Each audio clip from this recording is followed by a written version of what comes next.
राधे राधे, हरे कृष्णा। कैसे हो आप सभी लोग? आशा करती हूँ आप सभी परम मंगल में होगे, स्वस्थ होगे, अच्छे होगे।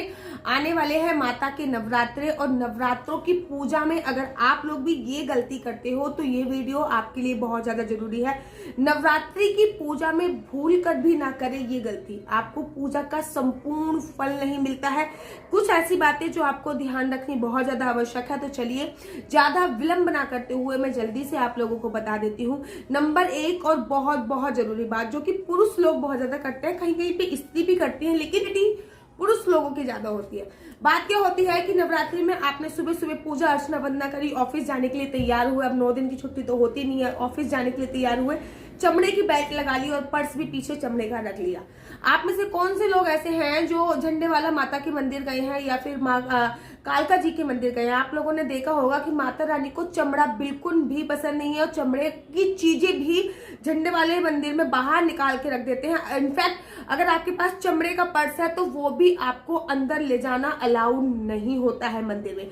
तो पूरे के पूरे 9 दिन में तो हमेशा ही कहती हूँ कि वैसे भी चमड़े का उपयोग करना नहीं चाहिए, लेकिन अगर आप चमड़े का उपयोग करते हो तो मेक श्योर कि नवरात्रों के 9 दिन आप बिल्कुल भी चमड़े का उपयोग मत कीजिए। चाहे आप पूजा कीजिए, अर्चना कीजिए, वंदना कीजिए या मत कीजिए, चाहे आप व्रत रखिए या मत रखिए, लेकिन इन 9 दिन आपको किसी भी प्रकार के चमड़े का उपयोग नहीं करना है। बहुत सारी महिलाएं शॉपिंग के लिए जाती हैं तो बैग जो उनका कैरी होता है वो भी चमड़े का होता है। इनफैक्ट मुझे भी याद है कि मेरे हस्बैंड ने मुझे करवा चौथ पे चमड़े का पर्स दिया था, जो कि मैं बदल के आ गई थी कि हम लोग इतने पूजा पाठ वाले लोग हैं, हम चमड़े का उपयोग नहीं करेंगे। तो 9 दिन तक बिल्कुल भी चमड़े का उपयोग आपको किसी भी चीज में नहीं करना, ना तो वो स्लीपर्स के रूप में करना है, ना वो बेल्ट के रूप में करना है, ना वो पर्स वॉलेट इत्यादि के रूप में करना है। इस बात का आपको विशेष तौर पे ध्यान रखना है। दूसरी और बहुत ज्यादा जरूरी और आवश्यक बात कि नवरात्रि लोग कहते हैं पितृपक्ष में पार्लर नहीं जाते हैं, इसलिए नवरात्रों में हम माताएं बहनें आईब्रो बनवाने, अपर लिप्स बनवाने, चिन बनवाने, अंडर आर्म्स वगैरह वैक्सिंग वगैरह करवाने। तो इन नवरात्रों में आपको किसी भी प्रकार के बाल को नहीं खिंचवाना चाहिए। इनफैक्ट पार्लर इत्यादि नहीं जाना है। अगर पार्लर भी जाना है ना तो नवरात्रों से पहले, एक दिन पहले अमावस्या है तो आप उस अमावस्या पे अपनी आईब्रो बनवा के आ जाइए, अपर लिप्स बनवा के आ जाइए। वैक्सीन करवानी है तो वैक्सीन करवा लीजिए, जो भी आपको करवानी है वो चीज आप नवरात्रों में करवा के नवरात्रों से एक दिन पहले अमावस्या पे करवा के आ जाइए। मेक श्योर कि नवरात्रों में आपको ये काम भी नहीं करना है। तीसरा और बहुत जरूरी काम, लोग क्या कहते हैं कि अपनी जो पुरुष लोग होते हैं वो भी अपनी दाढ़ी बनवाते हैं, मूछें बनवाते हैं, उनका ऑफिस का ये काम होता है। अगर आप व्रत रख रहे हो तो आपको किसी भी प्रकार की दाढ़ी मूछें नहीं बनवानी है, नाखून नवरात्रों में नहीं काटने हैं। नवरात्रों से मैं कह रही हूँ ना, एक दिन पहले अमावस्या है उस टाइम पे आप ये कीजिए। महिलाओं को पार्लर नहीं जाना है, पुरुषों को भी पार्लर दाढ़ी मूछें बनवाने के लिए नहीं जाना है, शेविंग इत्यादि नहीं करवानी है, आपको अपने नाखून नहीं काटने हैं। इस बात का आपको खास तौर पे ध्यान रखना है। तीसरी और बहुत ज्यादा इंपॉर्टेंट बात है कि नवरात्रों में आपको साबुन का उपयोग नहीं करना। आप नहाओगे अब साबुन का उपयोग करोगे नहीं। नवरात्रों का क्या, किसी भी व्रत में साबुन का उपयोग नहीं होता है, क्योंकि साबुन में बहुत सारे केमिकल होते हैं और हमें पता भी नहीं होता कि क्या क्या केमिकल इसमें मिले हुए हैं। तो दीदी बॉडी क्लीन कैसे होएगी, क्या करें जिससे बॉडी क्लीन होए? तो आप घर का DIY कुछ भी कर सकते हैं। तो घर का DIY साबुन बना सकते हैं, या फिर साबुन बना सकते हैं, या फिर मुल्तानी मिट्टी का उपयोग कर सकते हैं। तो या फिर बिना साबुन के भी अगर आप कुछ दिन तक नहा लोगे तो कोई परेशानी नहीं होगी, लेकिन पूरी बॉडी में इंटरनल आपको साबुन नहीं लगाना। मुल्तानी मिट्टी का आप उपयोग कर सकते हैं, आप फिटकरी का उपयोग कर सकते हैं नहाते वक्त, ठीक है, आप नींबू का उपयोग कर सकते हैं नहाते वक्त, लेकिन आपको कोई भी केमिकल युक्त चीजों का उपयोग नहीं करना है। बड़े सारे लोगों का ये प्रश्न होता है कि दीदी नवरात्रि में बाल धोने चाहिए या नहीं धोने चाहिए? डेफिनेटली नवरात्रि में बाल आपको धोने चाहिए, लेकिन किसी भी शैम्पू से बालों को नहीं धोना चाहिए। चाहे नवरात्रि में बृहस्पतिवार पड़े, चाहे शुक्रवार पड़े, चाहे शनिवार पड़े, चाहे इतवार पड़े, चाहे सोम मंगल कुछ भी पड़े, दिन के हिसाब से नहीं, तिथियां बहुत ज्यादा जरूरी होती हैं। और माता रानी की जो पूजा अर्चना वंदना होती है ना, वो बहुत क्लीन होके होती है। तो नवरात्रि में आपको बाल धोने चाहिए, लेकिन आप मुल्तानी मिट्टी से धो सकते हो, आप आंवला रिठा सिकाकाई से धो सकते हो। किसी भी केमिकल युक्त शैम्पू से आपको बाल नहीं धोना चाहिए। अब बड़े सारे लोग कहते हैं कि नवरात्रि में पेस्ट करना चाहिए या नहीं करना चाहिए। तो आप पेस्ट में जो पीछे इंग्रेडिएंट्स लिखे हुए हैं वो जरूर पढ़ लीजिए कि पेस्ट पे इंग्रेडिएंट्स क्या क्या लिखे पड़े हैं। बहुत सारे पेस्ट में पता नहीं क्या क्या होता है। अगर वो उसमें नेचुरल चीजें हैं तो आप कर सकते हो, नहीं तो आप दातुन का उपयोग कर सकते हो नहीं तो आप सेंधा नमक का भी उपयोग कर सकते हो। लेकिन जो रेगुलर ब्रश होता है उससे नहीं, उंगली से आपको पेस्ट करना चाहिए। नवरात्रि की पूजा अर्चना वंदना अगर आप कर रहे हो और व्रत रख रहे हो तो आपको संपूर्ण ब्रह्मचर्या का पालन करना चाहिए। बिल्कुल भी किसी भी प्रकार से काम वासना से लिप्त नहीं होना चाहिए।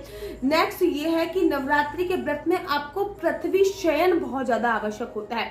बड़े सारे लोग जोत बत्ती जलाते हैं, अखंड जोत जलाते हैं नवरात्रों में, बहुत सारी पूजा अर्चना वंदना करते हैं, लेकिन पृथ्वी शयन नहीं करते हैं। नवरात्रों में माता रानी अगर आपके घर पे आई है तो आपका पृथ्वी शयन, वैसे तो नवरात्रि की रात्रि ऐसी होती है जो सोने की रात्रि ही नहीं बोली जाती, जिसको बोला जाता है कि इसमें सोना नहीं है, रात्रि नवरात्रि जिसमें रात को भी माता रानी का गुणगान किया जाता है, इसमें रात 9 दिन तक होती ही नहीं है, लेकिन फिर भी थोड़ा बहुत शरीर को आराम देना आवश्यक है। तो इसमें जब भी आप शयन करने की सोचो तो आप पृथ्वी शयन करने की सोचो।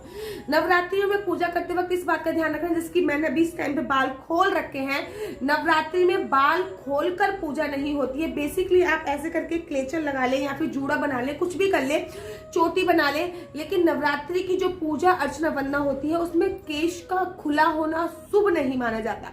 नवरात्रि में जितनी भी पूजा अर्चना वंदना होती है, सुहागन स्त्रियों को हमेशा मांग में सिंदूर लगाकर ही वो पूजा अर्चना वंदना करनी चाहिए। मेक श्योर मैं आपको एक टिप दे देती हूँ। मैं हमेशा क्या करती हूँ कि नवरात्रि की जब भी पूजा अर्चना वंदना करती हूँ और मेरे हस्बैंड घर पे होते हैं तो मैं उनसे ही नवरात्रि में मांग जरूर और जरूर भरवा लेती हूँ। तो आप लोग भी जरूर और जरूर भरवाइए। नवरात्रि में माता रानी को श्रृंगार का सामान जरूर समर्पित करना चाहिए। नवरात्रि से पहले ही आपके घर से लहसुन, प्याज, मांस, मदिरा, तमाकू, गुटखा, ये सारी चीजें हट जानी चाहिए, एकदम क्लियर हो जाएगी। नवरात्रि में किसी भी प्रकार से इनका सेवन निषेध माना जाता है। कहते हैं कि नवरात्रि में नींबू भी नहीं काटना चाहिए, क्योंकि नींबू की जो माला होती है वो माँ काली को चढ़ाई जाती है। कालरात्रि करके कालरात्रि की पूजा होती है और माँ काली को चढ़ाई जाती है, तो नींबू काटना नवरात्रि में निषेध माना जाता है। इसके साथ आपको इस बात का ध्यान रखना है, आप माता की जो भी प्रतिमा, जो भी तस्वीर लेके आ रहे हो पूजा अर्चना वंदना करने के लिए, ठीक है, उस पे आपको देखना है जो माता रानी का शेर है वो बहुत ज्यादा क्रोध वाला ना हो, आक्रामक रूप ना हो, उसका हल्का आक्रामक रूप का ना हो, जो कि शुभ नहीं माना जाता है। साथ ही के साथ अगर आपने घर में अखंड जोत जलाई है, हाँ, तो आप बच्चों को स्कूल लेने छोड़ने इत्यादि तो जा सकते हैं, लेकिन अखंड जोत को कोशिश कीजिए कि अखंड जोत को कभी भी अकेला ना छोड़े। हाँ, बेशक आप मंदिर में अखंड जोत जलाइए, आप ड्राइंग रूम में हो सकते हो, इतना अकेला सही है, दुकान से सामान लेके आ सकते हो, 1-2 घंटे के लिए बाहर आ जा सकते हो, लेकिन बहुत ज्यादा देर के लिए अखंड जोत को अकेला नहीं देखना चाहिए। अखंड जोत को कभी भी पीठ नहीं दिखानी चाहिए, इस बात का भी आपको ध्यान रखना है। माता रानी पे किसी भी प्रकार के तुलसी नहीं चढ़ाई जाती है, दूर्बा नहीं चढ़ाई जाती है। माता रानी को अगर हम पत्तों की बात करें तो माता रानी को पान का पीड़ा बहुत ज्यादा पसंद है, तो माता रानी को पान अत्यधिक पसंद है, तो पान से ही पूजा की जाती है और पान का पीड़ा चलाना बहुत ज्यादा शुभ माना जाता है। ठीक है, आपको इस बात का ध्यान रखना है कि जूट अथवा जो ऊन का वो होता है, जूट का और ऊन का जो आसन होता है उस पर बैठकर ही आपको पूजा अर्चना वंदना करनी चाहिए। इस बात का आपको विशेष और विशेष ध्यान रखना है। 9 दिन की पूजा में आपने माता रानी को गुलाब का इत्र जरूर समर्पित करना है। गुलाब की अगरबत्ती, धूपबत्ती आप लेके आ सकते हो, वो जरूर समर्पित कर सकते हैं माता रानी को। शहद से हवन माता रानी का करना बहुत ज्यादा शुभ माना जाता है। गुलाब का पुष्प माता रानी को अपनी ओर आकर्षित करता है। पूरे नवरात्रि में आपको इस बात का ध्यान रखना है, या तो आपको आप पूरे 9 दिन का व्रत रख लीजिए। अगर आप 9 दिन के नहीं रख सकते हैं तो आप आगे पीछे का व्रत रख सकते हैं, और अगर आप आगे पीछे का व्रत भी आपका नहीं रखा पा रहे हैं, पीरियड्स की प्रॉब्लम है, कुछ परेशानी है, तो आपको मेक श्योर करना क्या है कि लास्ट के आप 2 व्रत रख लीजिए। आप ऐसे भी कर सकते हो। अगर आपने व्रत नहीं रखे हैं तब भी आप नवरात्रि के लास्ट में कंजके अवश्य खिलाएं और कंजों को उपहार में अच्छी चीजें अवश्य दें। इस बात का आपको विशेष तौर पे ध्यान रखें। अपने अखंड जोत जलाई है वो उसको आप कभी भी पीठ ना दिखाएं, इस बात का ध्यान रखें। नवरात्रि में माता रानी पे 9 दिन अलग अलग प्रकार के भोग लगाएं, जिससे माता रानी की विशेष कृपा आप पर बरसेगी। नवरात्रि में बड़े सारे लोग कहते हैं कि काले कपड़े नहीं पहनने चाहिए, लेकिन नवरात्रि में एक दिन ऐसा आता है जिस दिन आपको काले वस्त्र पहनने चाहिए, जिस दिन माँ काली की पूजा होती है और काले वस्त्र पहनकर ही माँ काली की पूजा सर्वोत्तम मानी जाती है। वैसे माँ काली का फेवरेट जो रंग है वो काला नहीं, वो लाल रंग है। तो करती हूँ कि नवरात्रों में आप भूल कर भी ये सारी गलती नहीं करोगे और नवरात्रि का त्योहार आपके जीवन में अनेकों खुशियां लेके आए, ऐसी पे परम मंगल में कामना करती हूँ। और नवरात्रि से संबंधित मैं हजारों वीडियो बनाने वाली हूँ, आशा करती हूँ आप लोगों को बहुत ज्यादा पसंद आएगी। और अगर आपको मेरी वीडियो अच्छी लगती है तो आप अपना यूट्यूब चैनल हरि बोल को लाइक से सब्सक्राइब करना बिल्कुल भी मत भूलिए। तब तक के लिए मुझे दीजिए इजाजत। राधे राधे, हरे कृष्णा, हरि बोल।